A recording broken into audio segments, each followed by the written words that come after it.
For the first book I'm going to be going into, it is called Think and Grow Rich by Napoleon Hill.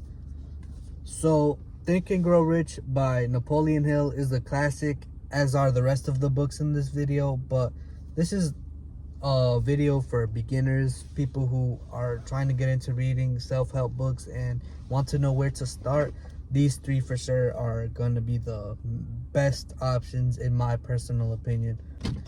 Think and Grow Rich was written by Napoleon Hill, who, while writing this, he interviewed 500 of the wealthiest entrepreneurs of his time and sort of looked out for commonality in how they all had gained their success.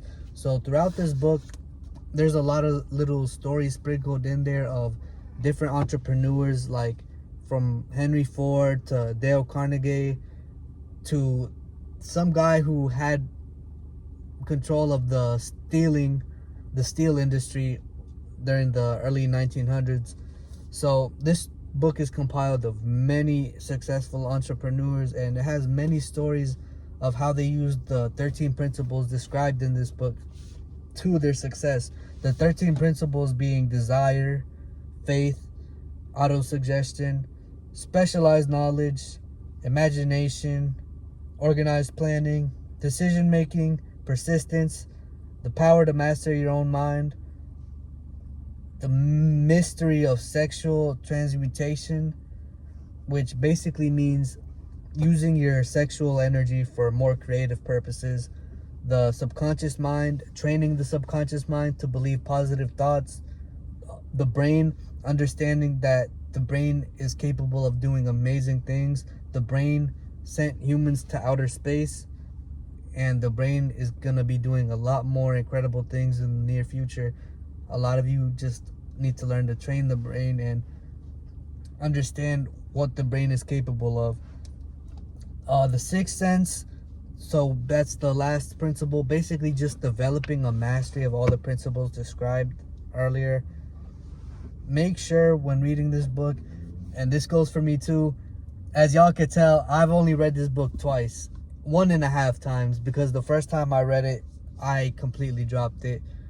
But all it took was one time of me reading this book for my mindset to shift when it comes to making money. I don't think about money as such a far away, impossible task anymore. I see the requirements for you to be successful. You just need to be human, and you just got to have the right mindset. Essentially, that's what this book boils down to. Your thoughts can start off as just thoughts, and they can become actual success, tangible success.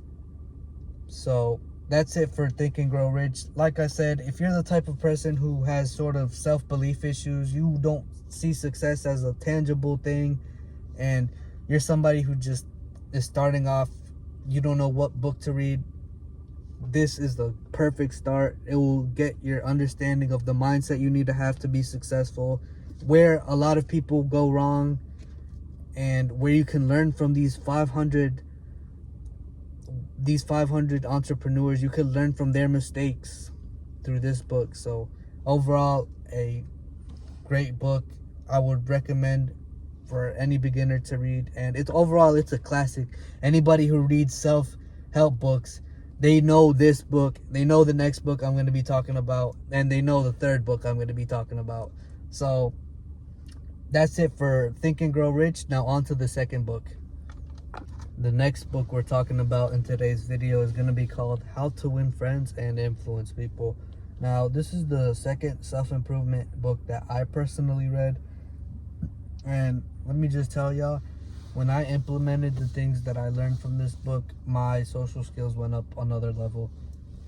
So How to Win Friends and Influence People describes many things about dealing with people and overall how to get a better understanding of other people. One of the main themes of the book is empathy.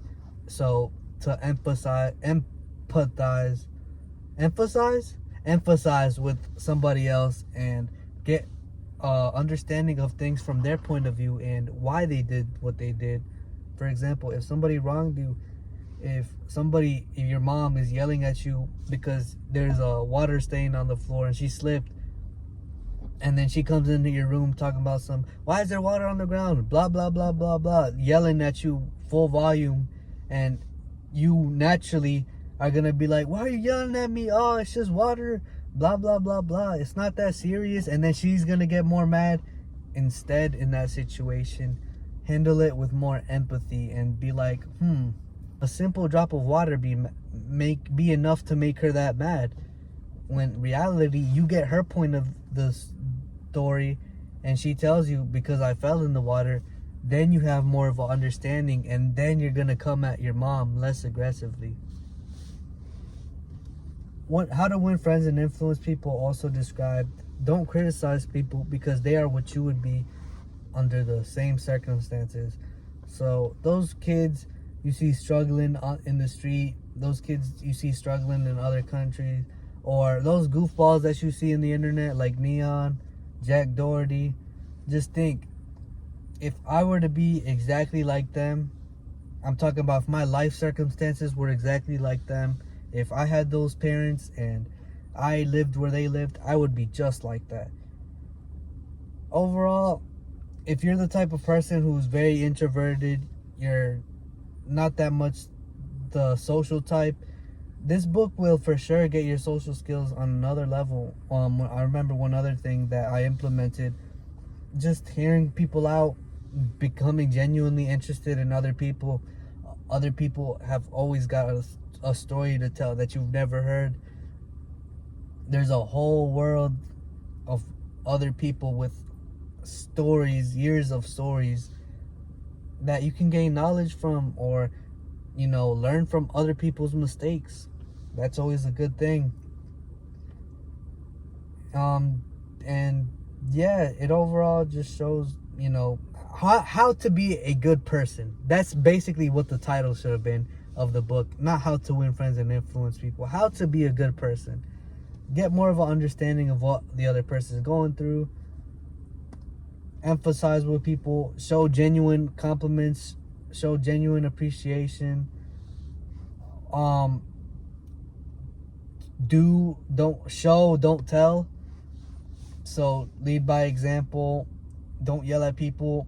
Don't be like, why did you do this? You did this wrong. First be like, hey, you did this wrong. I'm going to show you how to do it. That's the more civilized way to go about things. So, like I was saying, yes, I would recommend this book 10 out of 10 for you introverts out there. There's a lot of stories about business deals going south and then they went back up to being just fine because of something that one of the principles somebody used in this book going in their way. That is it for this book. So for the third and final book of this video, it is going to be Rich Dad, Poor Dad by Robert Kiyosaki. Now, Mr. Robert Kiyosaki has had a lot of controversy around his name. For one, allegedly he has been part of some pyramid schemes, so some pretty shady stuff going on. And apparently this book is cap. Rich Dad, Poor Dad was supposedly written to be his biography or his life story and how he became rich and how he came up, about his rich dad or his poor dad. But I think some details in the story are a little bit exaggerated, I believe, or flat out just lies.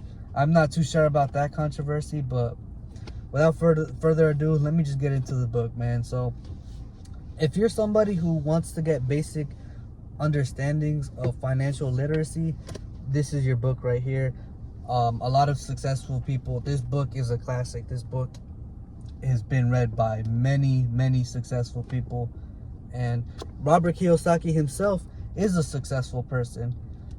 In the book, he describes these concepts of rich dad philosophy versus poor dad philosophy, rich mindset versus poor mindset, and he describes it as rich people and poor people see money differently. So rich people see money as a way to make more money, and poor people see money as something to spend and to buy random goods. So there's two avatars, Rich Dad, Poor Dad, in this book, and it's a clear-cut difference between how a poor person thinks as opposed to a rich person thinks. And the book is structured to, like I said, sort of talk about Robert Kiyosaki's life and how he came to be a successful entrepreneur and how he made his way up.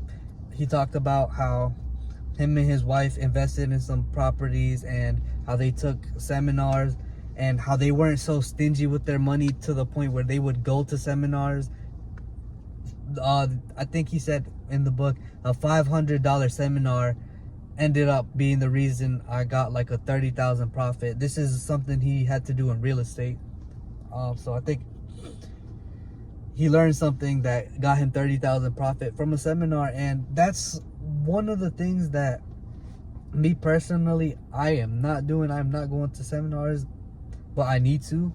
And one thing when you're reading as a beginner is to implement what is being told in this book, because it's one thing to read it, but actually implementing it and implementing what you learn is a whole other thing. Rich Dad Poor Dad was what put me on to building skills and learning, sort of learning how to find something and make it a product or service. And it's a personal finance book, and it just, I'm reading the back right now. The back says, explodes the myth that you need to earn a high income to become rich, especially in a world where technology, robots, and a global economy are changing the rules. It teaches why acquiring and building assets can be more important to your future than a big paycheck and tax advantages investors and business owners enjoy. You see, so I forgot about that part about the tax investors. And yes, they do go into it, how business people are sort of more encouraged by those tax layoffs that they don't got to pay to start a business. Yep, it challenges the belief that your house is an asset. It reminds us why we can't count on the school system to teach our kids about money, and why this is a critical life skill is more important today than ever. So, real quick on this, I had a video probably about a month ago speaking on the problem with the public education system, and in the video I was just going on a rant how basically you don't go to school to learn about money. And I guess that's just the way the system is structured, because that's such an obvious, it seems like a personal design flaw if you ask me. But they don't teach us about money, so it's your responsibility to go out there, go to seminars, buy the books you need to do, invest your money in yourself and building skills for yourself that will eventually be something. It'll blossom into you becoming a successful businessman or a successful businesswoman. And yeah, I was just reading the back here. It says, Rich Dad Poor Dad is a starting point for anybody looking to gain control of their financial future. So, very good starting place. These three books, Think and Grow Rich, How to Win Friends and Influence People, and Rich Dad Poor Dad. If you're 20 years old or younger, again, actually, it doesn't matter what age you are. If you just are somebody who hasn't read and is trying to get into self-help books, in my personal opinion, start off with these, preferably not Rich Dad Poor Dad. Start off with Think and Grow Rich by Napoleon Hill, because that one was sort of the one that completely changed my mind, and I think it was the perfect first book for me, because it inspired me to want to buy more books. And that's it for today's video. If y'all liked, please like the video, subscribe, comment if I was helpful, and if I wasn't helpful, let me know as well. That's it. Engage with the video, do whatever you gotta do. Thank you. Bye bye.